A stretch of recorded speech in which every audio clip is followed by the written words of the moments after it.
కరీంనగర్ నడిపొట్టున చోటు చేసుకున్న జ్యువెలరీ ఘటనకు పోలీసుల వైఫల్యం నిర్లక్ష్యమే కారణమన్నారు మాజీ మంత్రి గంగుల కమలాకర్. 5 గంటలుగా బాధితుల ఆపరేషన్ జరుగుతోందన్నారు. కరీంనగర్ నగరంలో ఇలాంటి సంఘటనలు ఎప్పుడూ జరగలేదన్నారు. యథేచ్ఛగా వచ్చి కాల్పులు జరపడం ప్రభుత్వ వైఫల్యమని విమర్శించారు. ఆడబిడ్డలు నగలు పెట్టుకుని తిరగాలంటే భయపడాల్సిన పరిస్థితులు ఏర్పడ్డాయన్నారు గంగుల కమలాకర్. కరీంనగర్ నడిపొట్టున ఇలాంటి కాల్పులు జరగడం దురదృష్టకరమని ఎమ్మెల్యే పాడి కౌశిక్ రెడ్డి అన్నారు. రాష్ట్రంలో పోలీసు భద్రత ఉందా అని ప్రశ్నించారు. పోలీసు వ్యవస్థ డేంజర్ లో ఉందని ఆరోపించారు. దాన్ని బీఆర్ఎస్ పార్టీ పక్షాన పూర్తిగా ఖండిస్తున్నాం. బాధితులు ఎవరైతే ఉన్నారో ఈ నలుగురు ఆరోగ్యంగా ఉండాలని చెప్పి మేము కోరుకుంటున్నాం.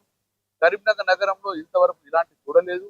కాబట్టి ఇది ఇప్పటికైనా ప్రభుత్వం అప్రమత్తమై ఇక ముందు కూడా ఇలాంటి జరగకుండాతో పాటు ఈ యొక్క దొంగలను ఎట్టి పర్సెంట్ దొరకబెట్టాలని చెప్పేసి ప్రభుత్వాన్ని డిమాండ్ చేస్తున్నాం. యథేచ్ఛగా వచ్చి ఫైర్ చేసి స్కూటర్ మీద యథేచ్ఛగా పోతుండంటే ఏం ధైర్యం చూస్తున్నారు, ఎవరి ధైర్యం చూసుకొని చేసిండ్రు? ప్రభుత్వం ఫెయిల్యూర్ కనబడుతుంది ఇక్కడ. కాబట్టి ఇప్పటికైనా పోలీస్ యంత్రాంగం రోడ్ల మీద పోయేటప్పుడు చెక్ చేసుకొని ఆర్సీ ఉన్నదా, నాకబంద్ ఉందా, ఇవి కాకుండా ఇటువంటి యాంటీ సోషల్ ఎలిమెంట్స్ ఏమైనా కరీంనగర్ తిరుగుతుండ్రా, ప్రజలకు హాని చేస్తున్నారా, యాంటీ సోషల్ ఎలిమెంట్ తోటి ప్రజలకు ఇబ్బంది అవుతారా అనే విధంగా ఆలోచించాలి. నిన్నటి వరకు కరీంనగర్ అంటే సేఫ్ సిటీ అనుకున్నాం. కరీంనగర్ లో మహిళలు ఆడబిడ్డలు నగలు వేసుకొని బయట తినడంగా ఎలాంటి ఇబ్బంది కాలే.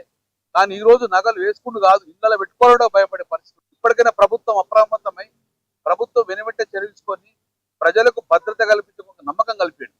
ఇలాంటి సంఘటనలు పునరావృతం కావు అని చెప్పేసి నమ్మకం కలిగే విధంగా మీరు ప్రభుత్వం చర్యలు తీసుకోవాలి, పోలీసు యంత్రాంగం కూడా చర్యలు తీసుకోవాలి.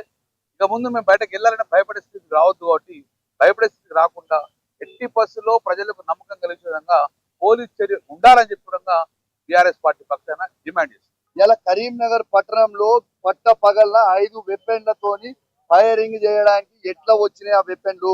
మరి ఎవరు సహకరించారు దీనికి? నేను ఎప్పటి నుంచో చెప్తున్నా, శాంతి భద్రతలో చాలా ఇబ్బందిగా ఉంది కరీంనగర్ జిల్లాలోని. వెరీ క్లియర్ గా చెప్తున్నాం. ఎస్, మా గంగుల కమలాకర్ గారు సీసీటీవీ ఫుటేజ్ మా కరీంనగర్ జిల్లాలో అద్భుతంగా ఉండాలని మా గంగుల కమలాకర్ గారు పెట్టించి కమాండ్ కంట్రోల్లో పెట్టిర్రు, మానిటర్ చేయమని చెప్పి పెట్టిర్రు. ఇలా ఒక్క కెమెరా ఏమో 100 మందిని మానిటర్ చేస్తే మా కమాండ్ కంట్రోల్లో 1000 పోలీసు వాళ్ళు చేసే పని ఒక్క కెమెరాకు మానిటర్ చేస్తారు. ఇలా పనిచేయాల్సింది ప్రభుత్వంలో ఉన్న వాళ్ళ మేము వాళ్ళ దృష్టికి తీసుకొని వస్తున్నాము. ప్రతి ఒక్కరికి చెప్తున్నాము. వాళ్ళు పోలీసు వాళ్ళు ఎట్లున్నారంటే కేవలం మా బీఆర్ఎస్ కార్యకర్తలను ఇబ్బంది పెట్టడానికి, మా బీఆర్ఎస్ పార్టీ కౌన్సిలర్ని తీసుకుపోయి జైల్లో పెట్టడానికి, మా బీఆర్ఎస్ పార్టీ కౌన్సిలర్ల మీద కేసులు పెట్టడానికి, మా మీద కేసులు పెట్టడానికి, మమ్మల్ని ఎమ్మెల్యేలను ఇబ్బంది పెట్టడానికి తప్పితే వాళ్ళ శాంతి భద్రతలు చూసడానికి లేనేలేరు. ఇలా ఒక తల్లి కోడి ఇలా పిల్లల్ని ఏ విధంగా కాపాడుకుంటుందో అట్లా ఇలా కమలాకర్ గారు కరీంనగర్ ప్రజల్ని, కరీంనగర్ జిల్లాలో ఆ విధంగా తన మంత్రి ఉన్నప్పుడు కాపాడిండు.